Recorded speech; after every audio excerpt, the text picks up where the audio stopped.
میں مبلغ بنوں سنتوں کا، خوب چرچا کروں سنتوں کا، ہو کرم بحر خاک مدینہ۔ الحمدللہ رب العالمین، والصلاة والسلام علی سید المرسلین، اما بعد فاعوذ باللہ من الشیطان الرجیم، بسم اللہ الرحمن الرحیم۔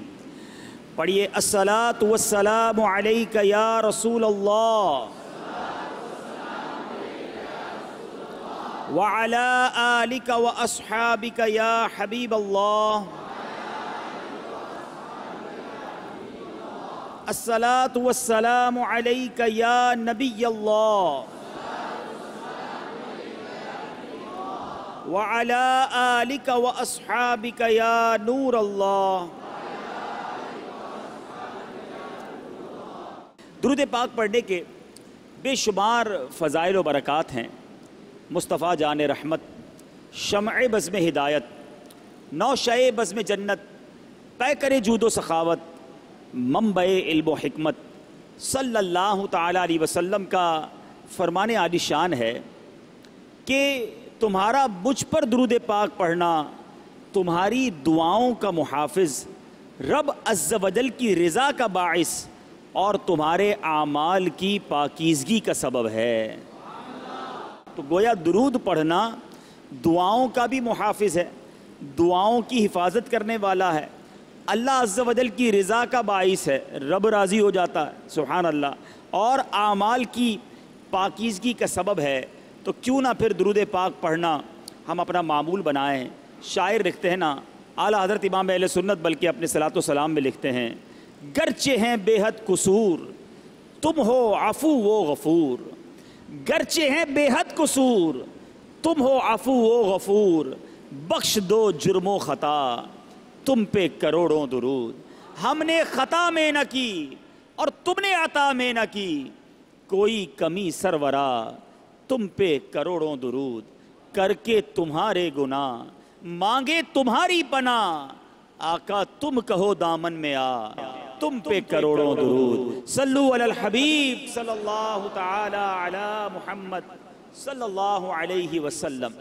میٹھے میٹھے اسلامی بھائیوں اور بدری چینل کے ناظرین، آئیے بیان سے پہلے کچھ اچھی نیتیں کر لیتے ہیں۔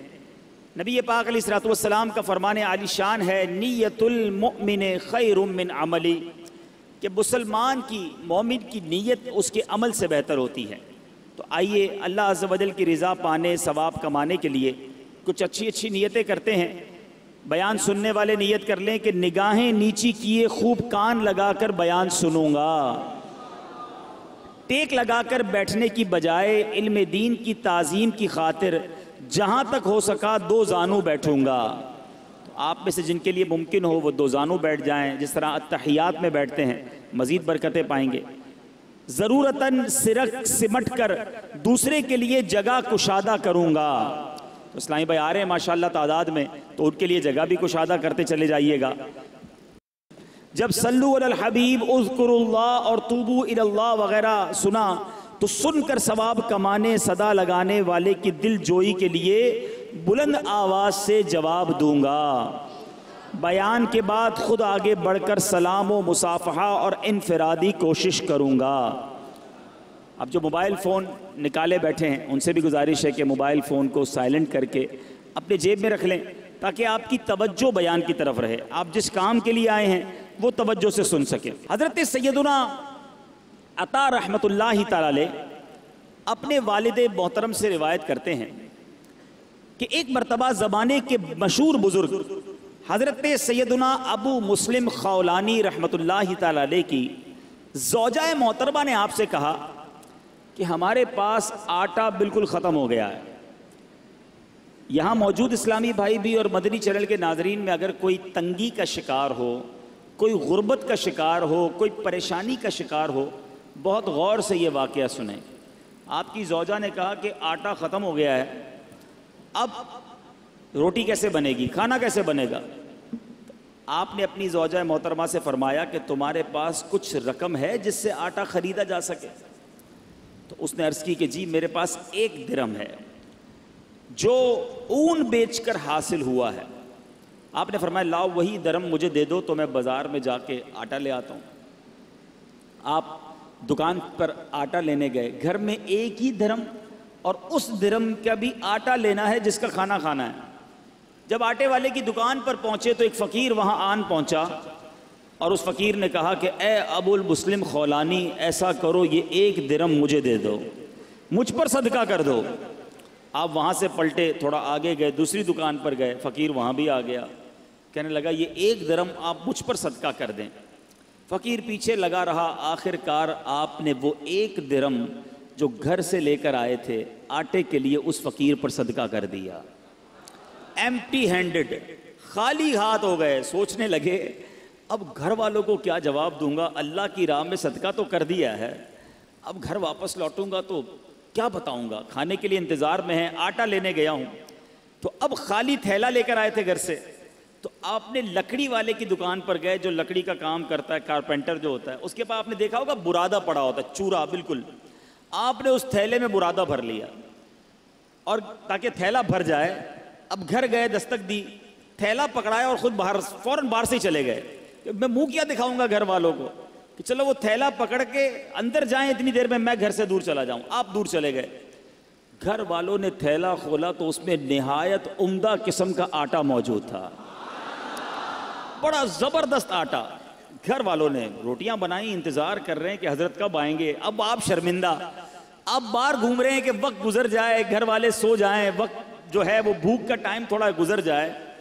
اب سارا دن گھر نہیں گئے، آپ کی زوجہ محترمہ انتظار کرتی رہیں۔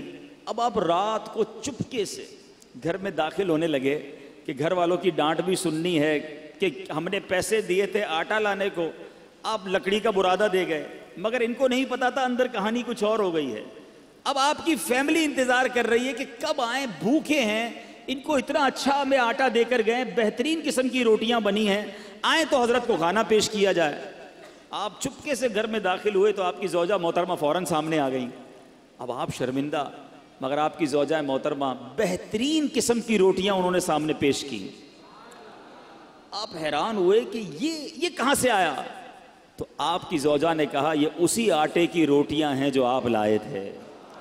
جب یہ سنا تو آپ کی آنکھوں میں آنسو آ گئے، آپ رونے لگے، اپنے پروردگار کا شکر ادا کیا کہ اس نے میری لاج رکھ لی اور مٹی کو عمدہ آٹے میں تبدیل فرما دیا۔ کیوں کرنا میرے کام بنے غیب سے حسن، کیوں کرنا میرے کام بنے غیب سے حسن، بندہ بھی ہوں تو کیسے بڑے کارساز کا۔ اے میرے میٹھے اسلامی بھائیوں اور مدنی چینل کے ناظرین، یاد رکھیے صدقہ دینا، محتاجوں کی مدد کرنا، ان کی خیر خواہی کرنا، یہ اللہ عز و جل کو اس قدر پسند ہے کہ جو مسلمان اخلاص کے ساتھ، دیکھیں یہ ایک شرط ضرور ہے، اخلاص ہونا ضروری ہے، اللہ کی رضا کی نیت ہونا ضروری ہے۔ دکھلاوا، واہ واہ، نام ہو جائے یا کسی کو صدقہ دے کر احسان جتائے، یہ تو الٹا ظلم ہے۔ یاد رکھیے یہ بہت بڑی غلطی لوگ کرتے ہیں، بلکہ قرآن کہتا ہے اے ایمان والو اپنے صدقات کو ضائع مت کرو، احسان جتا کر، تکلیف دے کر۔ اب یہاں کسی کو پیسے دیے، الٹا پھر اس کو یاد دلاتے، یاد ہے نا تمہیں نوکری لگائی تھی، یاد ہے نا تمہیں جناب میں نے قرضہ دیا تھا، وہ دن بھولے تو نہیں جب بچے کی شادی کروائی تھی۔ کتنا ذلیل ہوتا ہوا شخص، کتنا دل دکھتا ہوگا اس کا۔ تو ذرا غور کیجئے میٹھے اسلامی بھائیوں، کبھی بھی کسی کی مدد کریں، احسان نہیں جتانا، اللہ کے لیے، اللہ کی رضا کے لیے کام کیا تو اخلاص کے ساتھ جو لوگوں کے دل خوش کرتے ہیں، سبحان اللہ، تو اللہ تبارک و تعالیٰ ایسے بندے کو محتاجی کے باوجود کسی کے آگے شرمندہ نہیں ہونے دیتا، بلکہ اس کی سوچ سے بڑھ کر نوازتا۔ بعض اوقات کچھ لوگ صدقہ دیتے وقت، خیرات دیتے وقت، اللہ کی راہ میں خرچ کرتے وقت یہ سوچتے ہیں کہ دوسروں کو دے دیں گے تو ہمارا کیا ہوگا، ہمارے کام کیسے بنیں گے، سب کو بانٹ دیں گے تو ہمارے رزق کا کیا ہوگا۔ غور سے سنیے، حضرت سیدتنا اسماء رضی اللہ تعالی عنہا فرماتی ہیں نبی پاک علیہ الصلوۃ والسلام نے مجھ سے ارشاد فرمایا صدقہ و خیرات مت روکو۔ سنیے، صدقہ و خیرات مت روکو کہیں تمہارا رزق نہ روک دیا جائے۔ جو لوگ بعض اوقات تنگی کا شکار ہوتے ہیں نا، وہ چیک کریں کہ یار میں نے صدقہ خیرات دینا تو نہیں روک دیا، میں نے اللہ کی راہ میں خرچ کرنا تو نہیں روک دیا، یہ خرچ کرنا ہی ملٹیپلائی کر کے واپس لاتا ہے۔ ایک اور روایت میں آتا ہے گن گن کر خرچ نہ کرو ورنہ وہ رب کریم بھی تمہیں گن گن کر عطا فرمائے گا۔ جو لوگ گن گن کر دیتے ہیں نا، بس بھائی زکوٰۃ پوری ہو گئی، اتنا ہی دینا تھا، اب اگلے سال آنا، ارے رب کریم تمہیں عطا فرمائی جا رہا ہے، تم بھی بانٹے چلے جاؤ، تم بھی دیتے چلے جاؤ، وہ اور اپنے خزانوں سے عطا فرمائے گا۔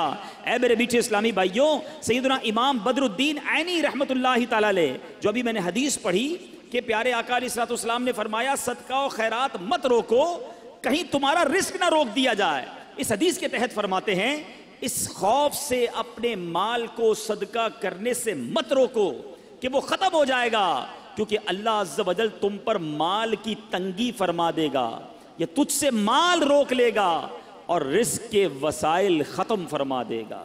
ہمیں نہیں پتا ہوتا، بعض اوقات ہم کسی کی مدد کرتے ہیں، اس کی دعا لگتی ہے، ہمارے بگڑے کام بننے سنور جاتے ہیں، ہمارے رزق میں برکت شروع ہو جاتی ہے۔ بعض اوقات کچھ غریب رشتہ داروں کی لوگ مدد کر رہے ہوتے ہیں، کچھ لوگوں کی کفالت کر رہے ہوتے ہیں اور بزنس چلتا رہتا ہے، کاروبار بڑھتا رہتا ہے۔ اس میں ہماری کوئی عقل، ہماری کوئی ہوشیاری، ہمارا کوئی کمال نہیں ہوتا۔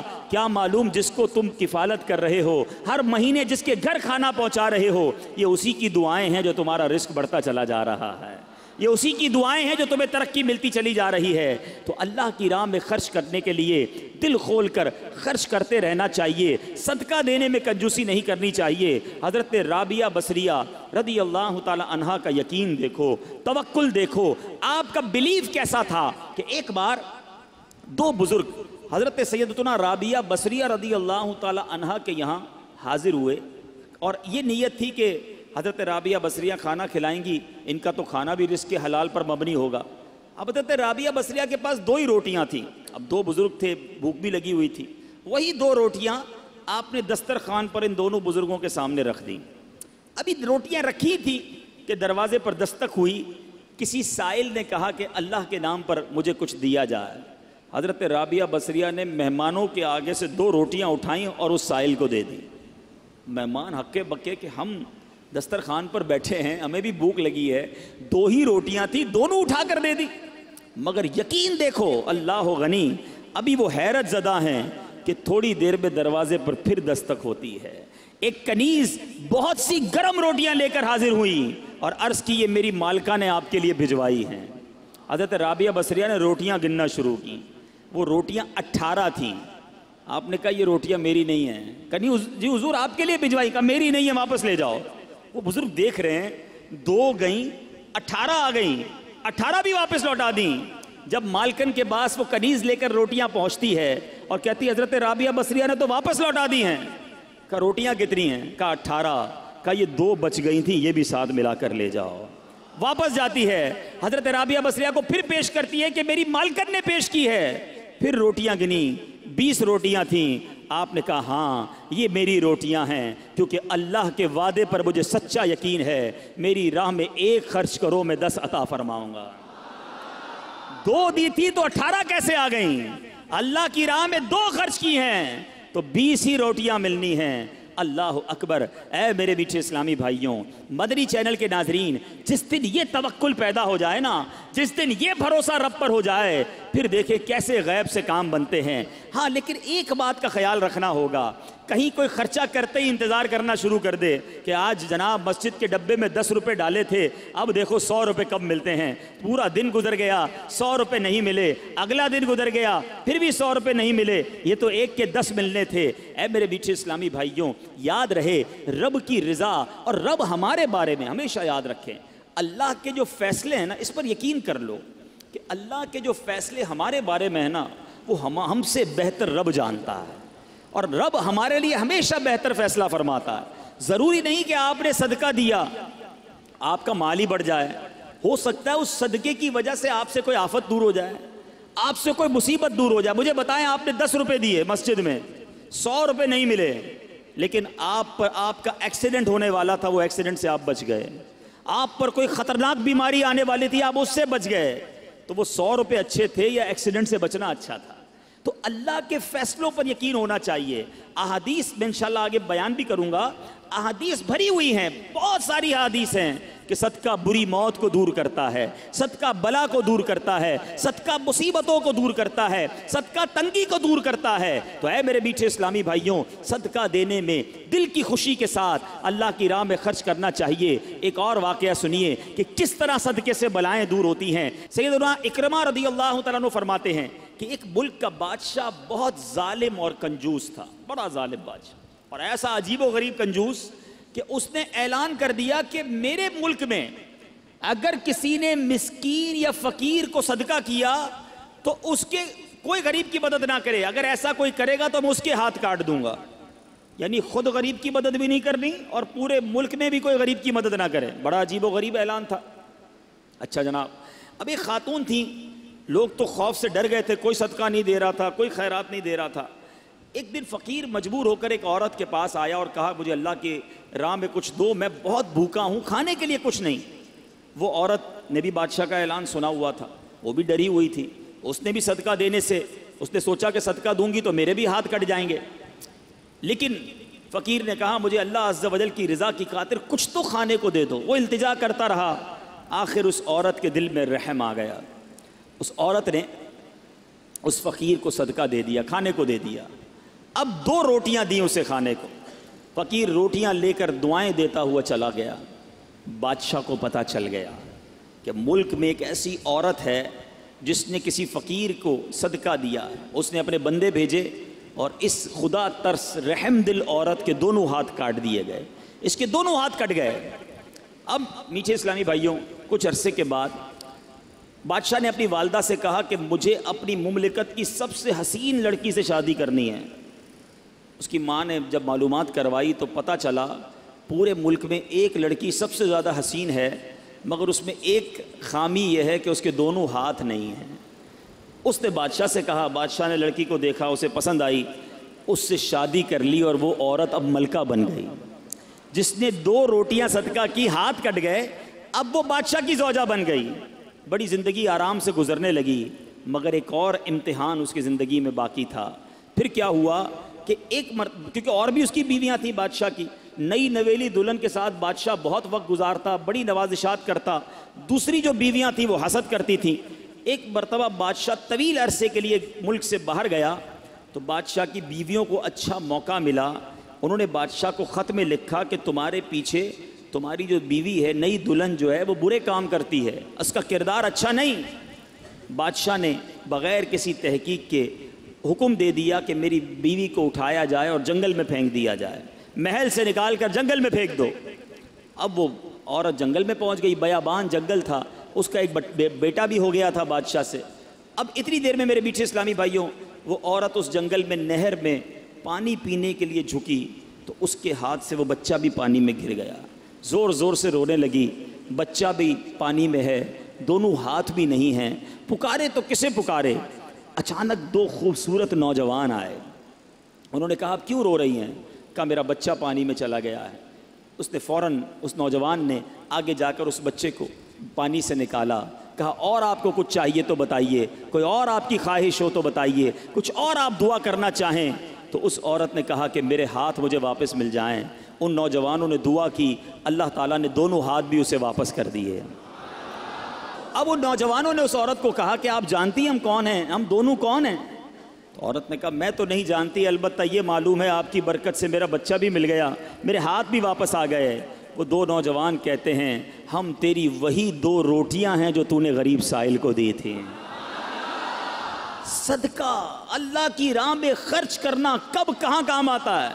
اس عورت کو 2 روٹیوں کے بدلے 20 روٹیاں نہیں ملیں. حضرت رابعہ بصریہ کو 20 روٹیاں ملی تھیں. ہو سکتا ہے کوئی کیلکولیشن کرنے والا کہے یار میں 1000 روپے دوں گا 1 لاکھ روپے مل جائیں گے. نہیں ملے، مگر اس کو ہاتھ واپس مل گئے، بچہ واپس مل گیا. کیا معلوم مجھ پر اور آپ پر کوئی بلا آنے والی ہو، کوئی مصیبت آنے والی ہو، کوئی بیماری آنے والی ہو، اگر اللہ کی راہ میں صدقہ دیں، کسی غریب کی مدد کریں اور اس کے دل سے دعا نکلے اور اللہ کریم ہم سے وہ مصیبت کو ٹال دے. تو اے میرے میٹھے اسلامی بھائیوں، مدنی چینل کے ناظرین جو آج کورنگی میں مجھے سن رہے ہیں، بعض اوقات جب صدقہ اور خیرات کی بات آتی ہے تو بعض لوگوں کے ذہنوں میں یہ بات آتی ہے میں تو خود غریب ہوں، میں تو خود پریشان ہوں، میں تو خود نوکری کرتا ہوں، میں تو خود کرائے کے گھر میں رہتا ہوں، ارے میں صدقہ اور خیرات کیسے دوں؟ یہ غلطی ہے میرے میٹھے اسلامی بھائیوں۔ یاد رکھیے اللہ تبارک و تعالیٰ کی بارگاہ میں اخلاص دیکھا جاتا ہے، رب کی بارگاہ میں کوانٹٹی نہیں کوالٹی دیکھی جاتی ہے۔ کوئی لاکھوں صدقہ کرے اخلاص نہیں، اس کے صدقے کا کوئی فائدہ نہیں۔ کوئی 1 روپیہ صدقہ کرے اور اللہ کی رضا کے لیے اخلاص کے ساتھ کرے، کیا معلوم وہی روپیہ اس کی مغفرت کا ذریعہ بن جائے۔ تو نیت بارگاہ الہی میں دیکھی جاتی ہے، یہ گویا اللہ سے کاروبار ہے۔ اس کو خرچ کرتے وقت دل میں ملال نہ لانا، اللہ نے تھوڑے دیے ہیں تھوڑے خرچ کرتے رہو، جب وہ زیادہ عطا فرمائے زیادہ خرچ کرتے رہو، اللہ کی راہ میں خرچ کرتے رہا کرو، وہ رب کریم تمہارا ملٹیپلائی کر کر بہت زیادہ بڑھا کر تمہیں عطا فرمائے گا۔ اے میرے میٹھے اسلامی بھائیوں، قرآن مجید فرقان حمید میں صدقہ دینے والے، اللہ کی راہ میں خرچ کرنے والوں کے کیسے کیسے فضائل بیان ہوئے، سبحان اللہ۔ قرآن صدقہ کرنے والوں کی تعریف اور صدقہ کرنے کی ترغیب دیتے ہوئے کیا ارشاد فرماتا ہے؟ چنانچہ پارہ 27 سورہ حدید آیت نمبر 18 میں اللہ تبارک و تعالی فرماتا ہے ان المصدقین والمصدقات واقرضوا اللہ قرضا حسنا یضاعف لهم ولهم اجر کریم۔ ترجمہ کنز الایمان، بے شک صدقہ دینے والے مرد اور صدقہ دینے والی عورتیں اور وہ جنہوں نے اللہ کو اچھا قرض دیا ان کے دونے ہیں اور ان کے لیے عزت کا ثواب ہے۔ اسی طرح حدیثوں میں صدقے کے کیسے فضائل، اللہ اللہ، نبی پاک علیہ الصلوۃ والسلام فرماتے ہیں صدقہ برائی کے 70 دروازے بند کرتا ہے۔ پتہ نہیں کون کون سی برائی میرے پاس آنے والی ہو، میرے گھر میں کون کون سی برائی آنے والی ہو، صدقہ دیا اور وہ برائی کا دروازہ بند ہو جائے۔ پیارے آقا علیہ الصلوۃ والسلام فرماتے ہیں جو اللہ عز و جل کی رضا کی خاطر صدقہ کرے تو وہ صدقہ اس کے اور آگ کے درمیان آڑ بن جاتا ہے۔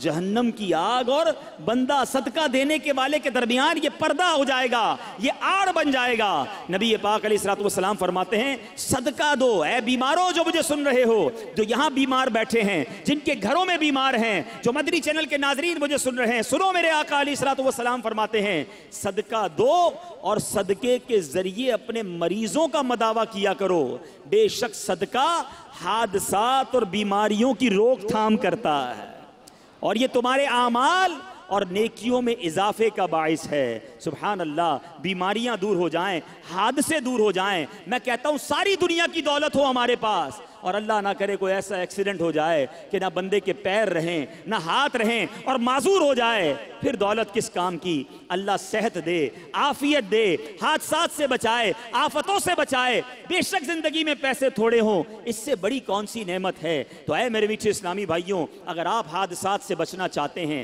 بیماریوں سے بچنا چاہتے ہیں، آپ مصیبتوں سے بچنا چاہتے ہیں، صدقہ دینے کی عادت اپنائیں، صبح و شام صدقہ دینے کی عادت اپنائیں۔ نبی پاک علیہ الصلوۃ والسلام فرماتے ہیں صبح سویرے صدقہ کا ادا کرو، شام میں بھی دینا چاہیے، رات میں بھی دینا چاہیے، مگر صبح سویرے صدقہ دینے کی فضیلت کیا فرمائی آقا نے؟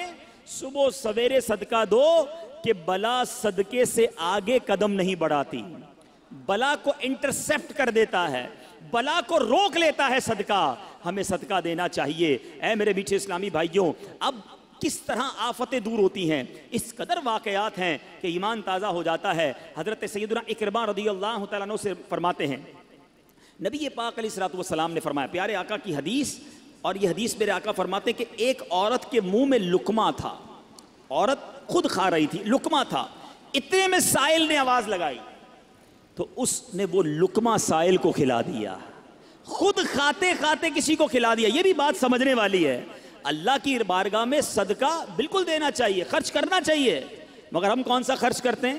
جو بچ گیا، کھانا بچ گیا، چلو بھائی کسی غریب کو کھلا دو، کپڑے پھٹنے والے ہو گئے، چلو کسی غریب کو دے دو، چھوٹے ہو گئے کپڑے، چلو کسی غریب کو دے دو، اچھا سردیاں آ گئیں، اب گرمیاں آ گئی ہیں، کمبل پرانے پھٹ گئے، ہمارے گھر کے لیے نئے لینے، چلو یہ پھٹے ہوئے کمبل کسی کو دے دو۔ ایوری تھنگ، وہ تمام چیزیں جو میرے اور آپ کے استعمال میں نہیں، وہ اللہ کی راہ میں دینی ہے۔ اللہ کی راہ میں معاذ اللہ پھٹا پرانا ضائع ہونے والا گرا پڑا دینا ہے۔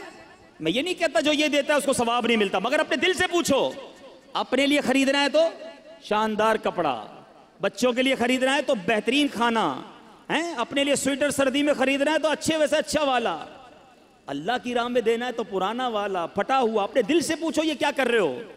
بلکہ ہمارا تو مائنڈ سیٹ ایسا عجیب و غریب بن گیا ہے. گھر میں 4 بچے ہو نا، ایک بیٹا بڑا زبردست ہوشیار، سبق بھی اچھا یاد کرتا ہو، ہم کہتے ہیں یار یہ بڑا ہوشیار ہے، اس کو ڈاکٹر بنائیں گے. اچھا دوسرا وہ حساب کتاب میں بڑا تیز ہے، چھوٹا ہے لیکن حساب بہت اچھا کرتا ہے، اس کو اکاؤنٹنٹ بنائیں گے. اچھا تیسرا وہ گھر کے سارے پرزے ورزے خود ہی ٹھیک کر لیتا ہے، اپنے کھلونے بھی ٹھیک کر لیتا ہے، بڑا دماغ چلتا ہے اس کو انجینئر بنائیں گے. اچھا جناب چوتھے کی زبان تھوڑی سی اٹکتی ہے، بہت شرارتی ہے، کچھ بھی سبق یاد نہیں کرتا، پیر بھی لنگڑاتا ہے، اس کا تھوڑا سا معذور بھی ہے، اس کا کیا کریں گے؟ یہ مدرسے میں دے دو. اب اپنے آپ سے پوچھو، اپنے گھر کا بہترین بچہ نہیں، بچہ بھی وہ مدرسے میں دینا ہے جو ہمارے کسی کام کا نہیں ہے. پھر ہم کہتے ہیں پتہ نہیں ہمارے علماء جو ہیں وہ زمانے کے مطابق بات نہیں کرتے، اس قدر جناب ہمارے علماء کے اندر ایجوکیشن نہیں ہے. آپ بتائیں نا، ہم نے کون سا را مٹیریل دیا مدرسے کو؟ ہم دیتے نا اپنے خاندان کا سب سے ذہین بچہ کہ بناؤ اس کو مفتی، یہ ساری دنیا میں جا کر دین کا ڈنکا بجائے گا. مگر ہم نے اپنا اچھا بچہ اپنے لیے سنبھال کے رکھنا ہے، جس بچے کا کوئی فائدہ نہیں، کوئی کام نہیں، اس کو مدرسے میں ڈال دو. ایسا نہیں ہونا چاہیے. اللہ کی راہ میں خرچ کرنے کی باری آتی ہے تو دل پر بوجھ کیوں ہوتا ہے؟ ارے دیا کس نے مجھے اور آپ کو؟ قرآن پاک کے 4 پارے کی پہلی آیت ہے، لن تنالوا البر حتى تنفقوا مما تحبون. قرآن کہتا ہے تم ہرگز بھلائی کو نہیں پہنچ سکتے جب تک اللہ کی راہ میں اپنی پیاری چیز خرچ نہ کرو. کون کرتا ہے پیاری چیز خرچ؟ ارے مزہ اسی میں. اس خاتون نے جو میرے آقا حدیث میں سنا رہا ہوں، اپنے منہ کا لقمہ نکال کر سائل کو دے دیا. ہم کہتے نہیں یار پہلے میں کھا لوں پھر بچ جائے گا تو کسی کو کھلاؤں گا، پہلے میرا کام سیدھا ہو جائے، پہلے میں اپنا کام کر لوں، اس کی باری بعد میں آئے گی. ٹھیک ہے جیسا دو گے ویسا ملے گا بھائی. اچھا دو گے، دل سے دو گے، اخلاص سے دو گے، اللہ کی رضا کے لیے دو گے، پھر دیکھو رب تمہیں کیا عطا فرماتا ہے. اب سنو اس عورت کو کیا ملا، اپنا لقمہ نکال کر فقیر کو کھلا دیا، خود کھا رہی تھی.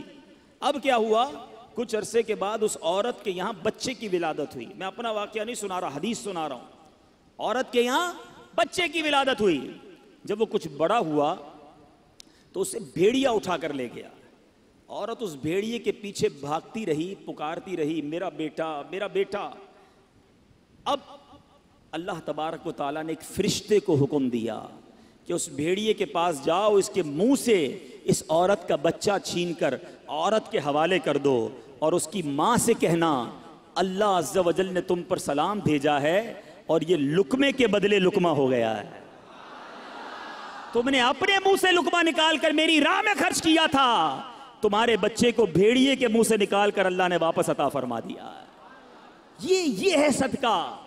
مگر میں دوبارہ عرض کر رہا ہوں، صدقہ دیں خوش دلی کے ساتھ، اچھی نیتوں کے ساتھ. اس میں شیطان اس قدر مردود ہے، ایسا بکار، ایک تو ہم سے نیکی ہونے نہیں دیتا، نیکی ہو جائے تو بچنے نہیں دیتا. اب نیکی ہو گئی نا تو پیٹ میں گڑگڑ.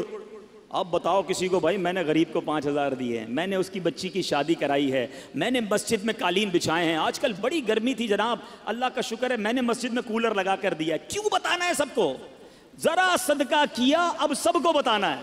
اعلان کرواتے ہیں امام صاحب، اب امام صاحب نہیں ہے ورنہ وہ بتاتے کہ خاص طور پر پرچی آئے گی کہ فلاں حاجی صاحب کے لیے خاص دعا کریں، مسجد کے لیے 5,000 روپے دیے ہیں، مسجد کے لیے پنکھا لگا کر دیا ہے، مسجد کے لیے کولر لگا کے دیا. کیوں؟ میرا اور آپ کا دل چاہتا ہے کہ میرا خاص اعلان ہونا چاہیے، میرے نام لے کر بتائیں لوگوں کو کہ میں نے یہ خرچہ کیا ہے. اپنے آپ سے پوچھو یہ اللہ کے لیے خرچ کر رہے ہو یا لوگوں کو بتانے کے لیے کر رہے ہو؟ ضائع کر دیتے ہیں ہم، خرچ کر کے ضائع. اور غلطی کیا کرتے ہیں کہ جو عام غریبوں کی مدد کرتے ہیں ان پر احسان جتاتے ہیں. اتنا سخت جرم ہے، اتنی شدید دل آزاری ہے. میں ایک واقعہ نہیں بھولتا. ایک بزنس مین تھے، ان کے پاس گیا اور ہم گئے تھے دعوت اسلامی کی احتیاط کے لیے. بہت پیسے والا شخص تھا. ہم بیٹھے تھے، چائے لے کر اس کا ایک ملازم آیا. اب یقین کریں اس بندے نے اس ملازم کے سامنے کہا کہ میں نے اس کی بچی کی شادی کروائی ہے، اس کو گھر دلوایا ہے، پوچھیں اس سے. آپ مجھے کہتا پوچھیں اس سے. میں اس ملازم کو دیکھ رہا تھا، یعنی ایسا فیل ہو رہا تھا کہ اس کا جی چاہ رہا تھا زمین پھٹے اور میں اندر چلا جاؤں. آپ کیا چاہتے ہیں یہ کہہ کر؟ اپنے صدقے دے کر کسی کو ذلیل کرنا چاہتے ہو؟ اپنے بارے میں سوچو نا کہ مجھے کبھی کسی سے مدد لینے کی ضرورت پڑے اور مجھے بعد میں وہ کہے کہ میں نے تمہارے ساتھ 4 آدمیوں کے سامنے کہے تمہارے ساتھ یہ بھلائی کی تھی. تو بندہ کتنا افسردہ ہو کہ یار میں نے اس سے کیا مدد لے لی, یہ تو جب دیکھو مجھے ذلیل کرتا ہے. یہ بہت بڑی غلطی ہے. یہ صدقہ تو گیا, صدقہ تو ضائع ہو گیا. قرآن کہتا ہے اپنے صدقوں کو ضائع مت کرو, الٹا گناہ ہو گیا, آپ نے دل آزاری کی, اسے ذلیل کیا. اللہ اکبر. امہات المومنین حضرت عائشہ صدیقہ رضی اللہ تعالیٰ عنہ, اور ایک اور ہماری امی حضور کا طریقہ سنو, اسلاف کیسے تھے. اللہ اکبر. وہ جب کسی اپنے غلام کو پیسے دیتی نا, کہتی جاؤ کسی غریب کو صدقہ کر کے آؤ, تو کہتی اس سے ہمارے لیے اس صدقے کے بدلے دعا نہ کروانا. کیوں؟ کہ صدقے کا بدلہ اللہ سے لیں گے. اچھا اگر وہ کوئی دعا دے دیتا تو کہتی دعا نوٹ کروا کے آنا, نوٹ کر کے آنا. اب وہ غلام آ کے بتاتا کہ اما حضور میں نے ایک غریب کو پیسے دیے, آپ کا دیا ہوا صدقہ دیا, اس نے آپ کو یہ والی 4 دعائیں دی ہیں. آپ ہاتھ اٹھاتی اور وہی 4 دعائیں اس غریب کے حق میں کرتی, فرماتی دعا کا بدلہ دعا ہو گیا, صدقے کا ثواب اللہ سے لیں گے. یہ مائنڈ سیٹ کہ ہم کسی سے کیوں مدد چاہیں, ہم کسی سے رپلائی کیوں چاہیں. ہمارا ایک اور طریقہ کیا ہوتا ہے, اچھا یا تو احسان نہیں جتائیں گے نا, تو صدقہ دے کر کیا کہیں گے. اب جس کو صدقہ دیا نا, یا جس کی مدد کی, گھر بنا دیا, شادی کر دی, قرضہ دے دیا, اب دل میں تمنا ہوگی میں جب بھی جاؤں نا یہ میری عزت کرے, میری رسپیکٹ کرے, مجھے چائے پہ بلائے, میں اس کے گھر جاؤں تو اسپیشل طریقے سے بٹھائے مجھے. یہ کیوں تمنا ہے کہ جو میں نے صدقہ دیا ہے اس کا رپلائی ملے. بلکہ یہاں تک ہوتا ہے کسی کو عمرے پہ بھیج دے نا, کوئی مدینے بھیج دے, عمرے پہ بھیج دے, ہر چکر میں میرے لیے دعا کرنا, ہاں میرے نام کا عمرہ کرنا, بار بار سرکار کی بارگاہ میں میرا سلام پیش کرنا صلی اللہ تعالی علیہ وسلم. خود سوچئے کہ آپ جو دے رہے ہیں اس کا بدلہ چاہ رہے ہیں.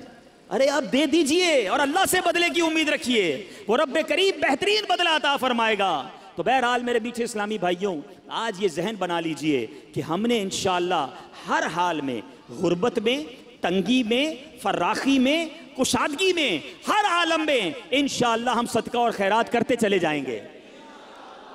اعلیٰ حضرت امام اہل سنت نے دیکھو کیسے فوائد لکھے, سنتے جائیے, جھومتے جائیے اور زور زور سے سبحان اللہ کہتے جائیے.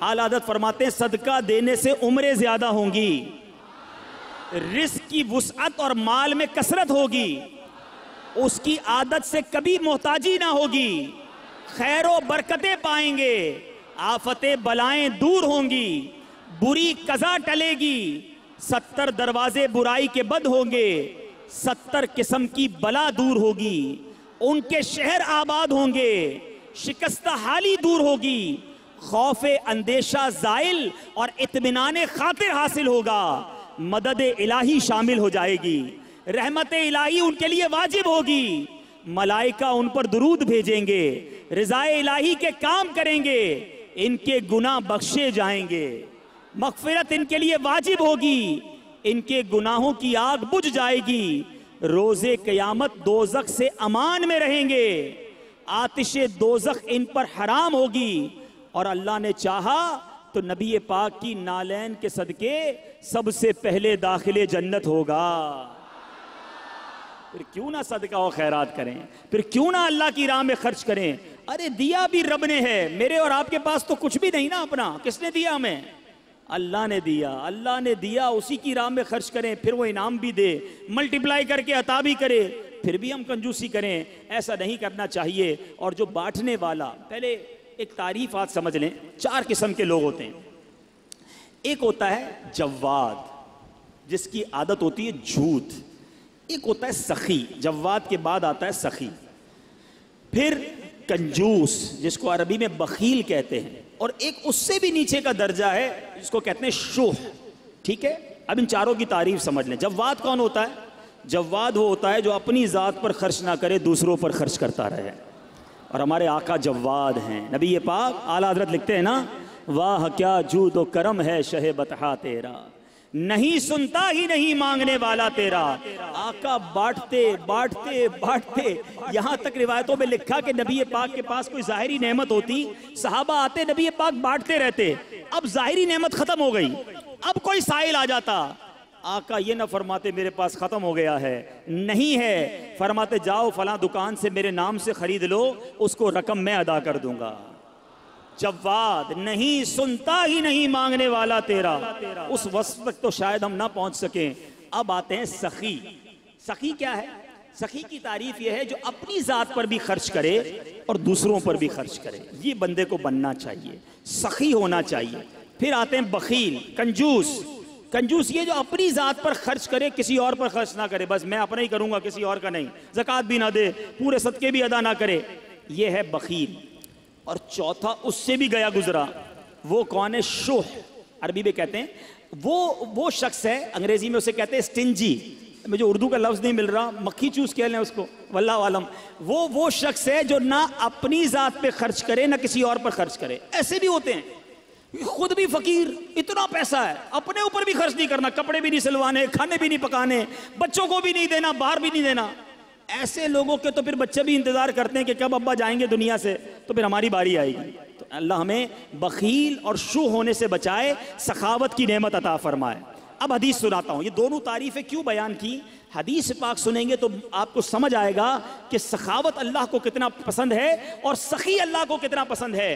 ان ابی ہریرہ قال قال رسول اللہ صلی اللہ علیہ وسلم السخی قریب من اللہ قریب من الجنہ قریب من الناس بعید من النار. سخی جو ہے وہ 3 چیزوں کے قریب, ایک سے دور ہوتا ہے. آقا فرماتے ہیں سخی اللہ کے قریب ہوتا ہے, سخی جنت کے قریب ہوتا ہے, سخی لوگوں کے قریب ہوتا ہے. ہاں, ایک چیز سے دور ہوتا ہے. نبی پاک فرماتے ہیں بعید من النار, وہ دوزخ سے دور ہوتا ہے نا, خوش نصیب. اب اسی حدیث کا اگلا حصہ سنو.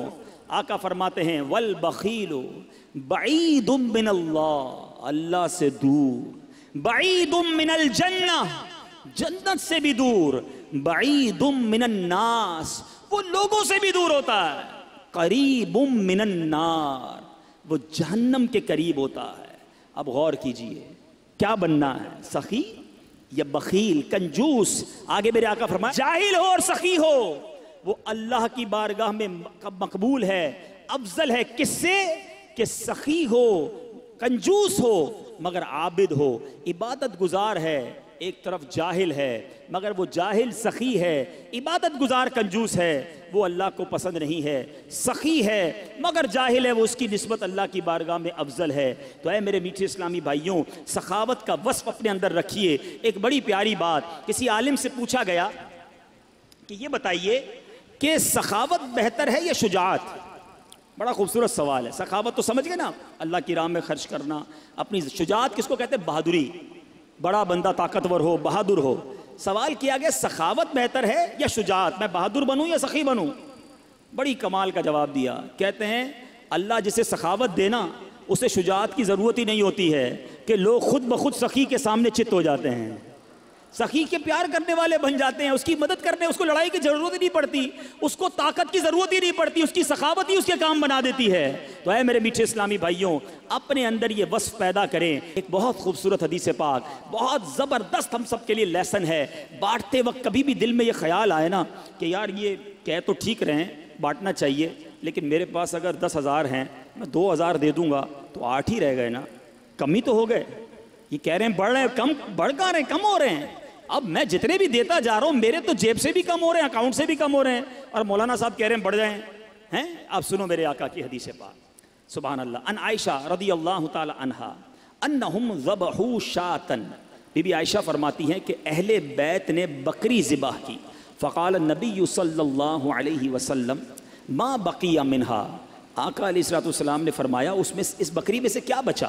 اہل بیت نے بکری ذبح کی, تقسیم کی. آقا نے پوچھا ما بقی منہا, اس میں کیا بچا؟ قالت ما بقی منہا الا کتفہا, کہتی ہیں حضور کاندھے کے سوا کچھ نہیں بچا ہے, سب بانٹ دیا, بکری کا کندھا بچ گیا ہے. اللہ اکبر. نبی پاک فرماتے ہیں بقی کلھا غیر کتفہا, آقا فرماتے ہیں اے عائشہ کندھے کے سوا سب بچ گیا ہے. تھوڑی دیر بعد سمجھ آئے گی بات, مگر کمال کی بات کی ہے میرے آقا نے. سمجھ آئی بات؟ کاندھے کے سوا کچھ نہیں بچا. بی بی عائشہ نے کہا, نبی پاک فرماتے ہیں اے عائشہ کاندھے کے سوا سب بچ گیا ہے, یعنی جو بٹ گیا ہے وہ بچ گیا ہے, جتنا باٹا ہے وہی جمع ہو گیا آخرت کے اکاؤنٹ میں. تو ایک بات ذہن میں رکھو کہ آج میں اور آپ جو خرچ کر رہے ہیں, جو اللہ کی راہ میں دے رہے ہیں, وہ ہم سب کے آخرت کے اکاؤنٹ میں جمع ہو رہا ہے, وہ ہم سب کو انشاءاللہ وہاں جا کر ملے گا. اے میرے میٹھے اسلامی بھائیوں, صدقہ کس طرح ہمارے جو ہے وہ مال کو بڑھاتا ہے. بہت خوبصورت بات مفتی احمد یار خان فرماتے ہیں، زکوٰۃ دینے والے کی زکوٰۃ ہر سال بڑھتی رہتی ہے۔ تجربہ ہے کہ کسان جو بیج کھیت میں پھینک کر آتا ہے، اب دیکھیں نا، کسان اگر پوری بوری بیج کی لے کر جائے، کھیت میں پھینک کر آ جائے، آپ کہیں یار کیسا جاہل تھا، پوری بوری خالی کر کے آ گیا۔ لیکن عقل مند کیا کہے گا، آج بوری خالی کی ہے، کچھ دنوں کے بعد ٹرک بھر کر واپس آئے گا۔ اسی طرح گھر کی جو ہے وہ مال سے جو صدقہ نکالتے ہیں، کنویں کا پانی آپ نے دیکھا ہوگا، جتنا کنویں سے پانی نکالے وہ بھرتا ہی رہتا ہے، وہ بھرتا ہی رہتا ہے، کنواں خالی نہیں ہوتا۔ تو اللہ کی راہ میں خرچ کرنے والا یقین رکھے کہ انشاءاللہ مال میں بھی برکت ہوگی اور آخرت کے اکاؤنٹ میں بھی جمع ہو جائے گا۔ تو بہرحال میرے میٹھے اسلامی بھائیوں، باتیں تو بہت ساری ہیں، لیکن آج ہم سب یہ نیت کرتے ہیں کہ اب اللہ تبارک و تعالیٰ کی راہ میں دل کھول کر خرچ کریں گے انشاءاللہ۔ اچھا، خرچ کرنے کی جب بھی باری آئے، چاہے صدقہ ہو چاہے زکوٰۃ ہو، سب سے پہلے اپنے غریب مستحق رشتہ داروں کو دیکھیے، یہ سب سے پہلے دیکھنا ہے۔ یہ بعض اوقات غلطی ہو جاتی ہے کہ انسان دوسروں کو بانٹتا ہے، غریب رشتہ دار پریشان ہوتے ہیں۔ حدیث پاک کا مضمون ہے، اللہ تبارک و تعالیٰ ان لوگوں پر نظر رحمت نہیں فرماتا کہ جو غیروں کو بانٹتا رہے اور اس کے اپنے پریشان ہوں۔